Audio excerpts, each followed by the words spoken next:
Assalamualaikum warahmatullahi wabarakatuh. Ketemu lagi di channel kita Perjalanan Investor. Ya, hari ini IHSG nya merah 0,23% ya. Ditutup di level 7086, sekian ya. Ada 193 saham naik, 317 saham turun, dan 171 saham tidak bergerak ya. Market cap-nya hari ini 9.325 triliun rupiah ya.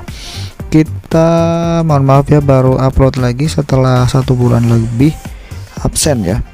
Terakhir posting video tanggal 6 Juli 2022 kemarin tentang tips-tips menghadapi crash ya di bursa Indonesia, bursa efek Indonesia ataupun bursa saham.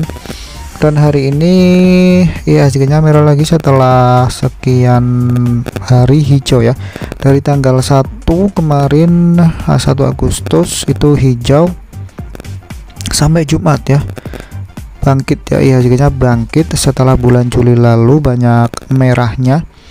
Dan baru hari ini lagi tanggal 10 IHSG-nya merah lagi ya.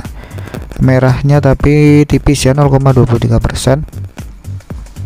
Ya, kita lihat hari ini net forex-nya asingnya beli ya, net foreign buy 300 miliar.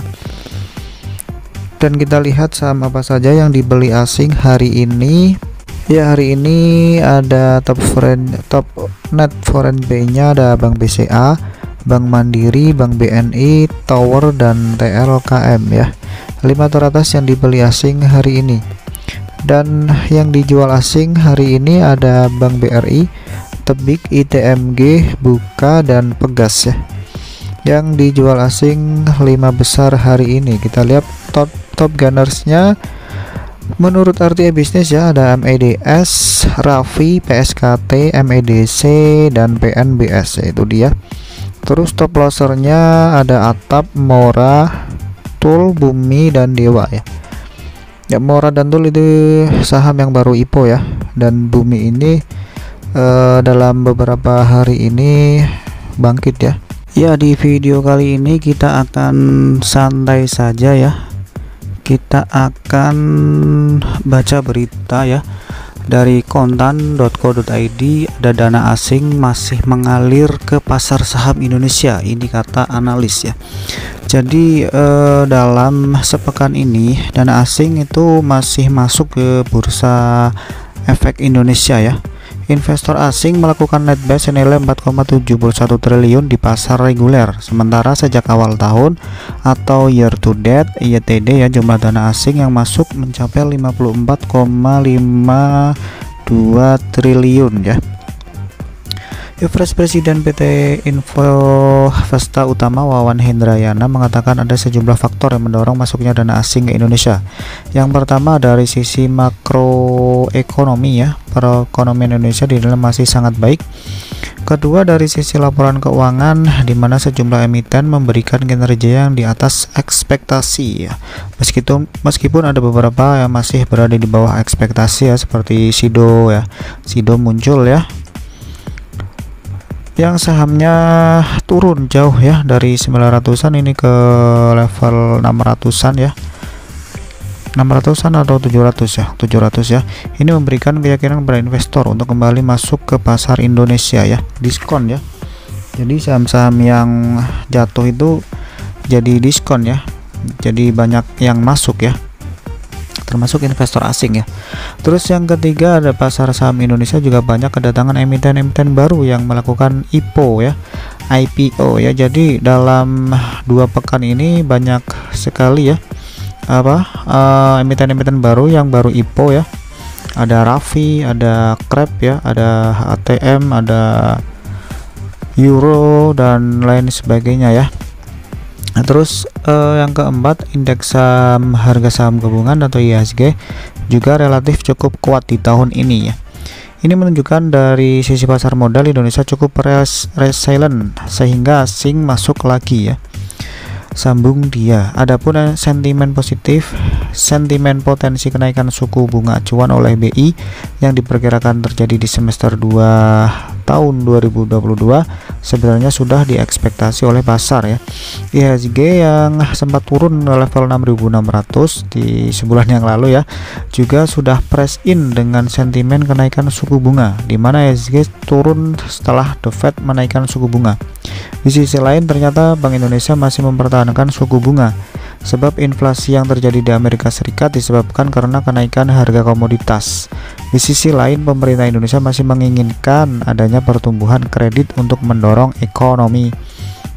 Sebenarnya yang mendorong suku bunga kan inflasi, tetapi karena pemerintah punya dana, pemerintah masih bisa melakukan subsidi untuk mengontrol inflasi tersebut ya, kata Wawan ya. Dan Mas Wawan ini memproyeksikan IHSG di akhir tahun 2022 atau window dressing nanti akan berada di level sekitar 7.400 sampai 7.500 ya.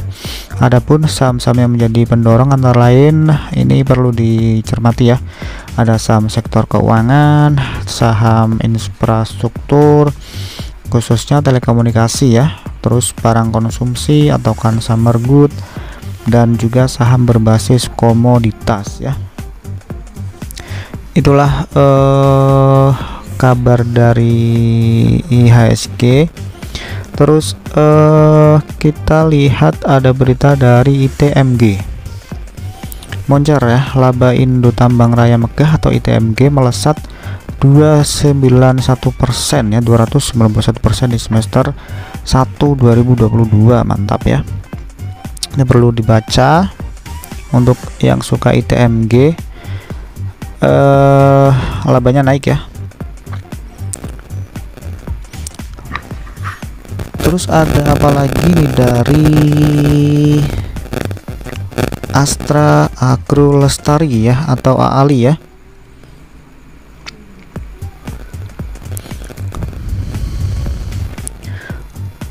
Astra Agro Lestari serap capex 497 miliar pada semester 1 ya. Jadi AALI emiten perkebunan dan pengelolaan kelapa sawit menyerap belanja modal alias capex capital expenditure sebesar 497 miliar pada semester 1 2022 ya. Jumlah tersebut naik dari realisasi capex periode sama tahun 2021 sebesar 382,9 miliar ya. Ini bagi yang suka AALI, ada berita AALI ya. Terus dari kita lihat proyeksi pergerakan untuk hari Kamis ya. Ini menurut ya, rupiah spot ditutup level 14.800 di akhir perdagangan Rabu, melemah 0,12%. Terus dari Ibrahim Aswabi, Direktur PT Laba Forexindo, berjangka mengungkapkan mata uang utama bertahan stabil ya pada Rabu menjelang data inflasi Amerika Serikat ya. Ya, ini ada berita global. Terus dari harga emas ya. Harga emas tergelincir akibat profit taking ya, jelang rilis data inflasi AS ya. Jadi harga emas turun ya. Terus dari Aces, ada berita tentang Aces, saham Aces dari Mirai Asset ya. Meskipun trafik pengunjung di mall lebih tinggi, PT As Hardware Indonesia atau Aces membukukan penurunan kinerja pada semester 1 2022. Aces membukukan penurunan penjualan 2,36% menjadi 3,3 triliun pada semester pertama tahun ini. Nilai tersebut turun 2,36% dari periode yang sama tahun lalu yang senilai 3,39 triliun ya. Sejalan dengan itu, As Hardware memperoleh laba periode berjalan dapat diatribusikan pada entitas induk senilai 242 miliar ya, dan seterusnya ya. Bagi yang pemegang Aces boleh dibaca beritanya. Terus dari Excel Axiata, Excel Axiata mengantongi restu right issue 2,75 miliar saham ya. Ya, PT Excel Axiata resmi mengantongi izin dari para pemegang saham untuk melancarkan aksi penambahan modal melalui penawaran umum terbatas 3 ya. dengan memberikan HMTD ya, atau right issue ya. Bagi pemegang saham Excel hari ini cuan ya, akibat ada berita ini ya. Hari ini 4,2% ya saham Excel ya. Di video kami sebelumnya juga pernah dibahas saham Excel. Yang belum nonton bisa lihat analisanya ya. Terus dari Antam dan Bumi merosot di perdagangan hari Rabu tadi ya.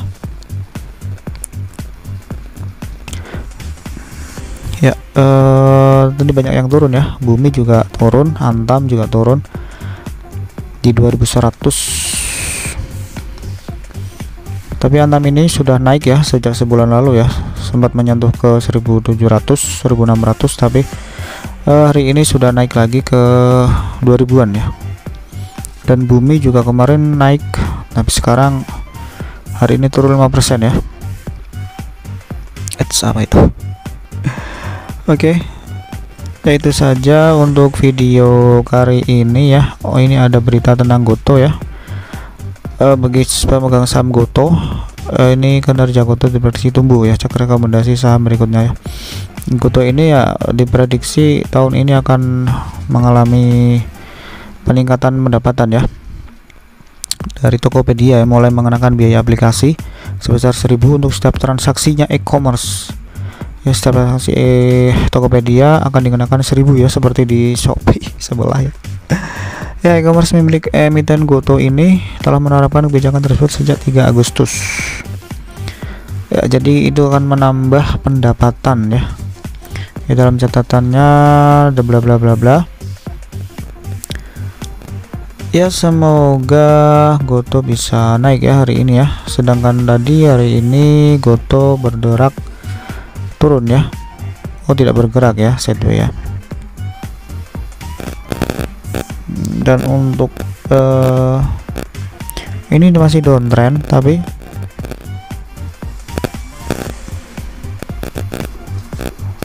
ya masih downtrend pergerakan Goto ini. Dan tapi doji kecil ya, volumenya juga menurun ya. Siapa tahu besok atau lusa bisa tembus 300 ya. Oke, itu saja dulu video dari kami ya. Tadi ada error ya bagi yang pakai sekuritas Stockbit ataupun Ajaib ya. Di sesi pertama nggak bisa trading ya, nggak bisa jual beli saham. Dan yang sahamnya turun ya nggak bisa dijual ya. Di sesi pertama yang baru bisa dijual ataupun dimainkan, ditradingkan di sesi 2 ya. Harap bersabar bagi teman-teman yang menggunakan Stockbit ataupun Ajaib ya. Dan ini pentingnya 9 RDN ya, menurut Pak Fir itu ya, sebagai investor kita jangan berpaku pada 1 ataupun 2 RDN ya. Kalau bisa bikin 9 atau lebih ya, untuk menaruh beberapa pos-pos investasi kita ya. Ya, nanti kalau ada waktu saya akan perlihatkan contohnya sekilas ya. Semoga teman-teman besok diberikan cuan untuk saham-saham yang dipilih ya. Terima kasih sudah nonton video ini, video awal dari perkenalan setelah sebulan off ya. Ini video pembuka dulu, membaca berita hari ini. Terima kasih sudah nonton sampai akhir. Terima kasih sudah subscribe, sudah like, sudah komen. Terima kasih, semoga bisa diberikan cuan bersama-sama. Salam cuan ya. Wassalamualaikum warahmatullahi wabarakatuh.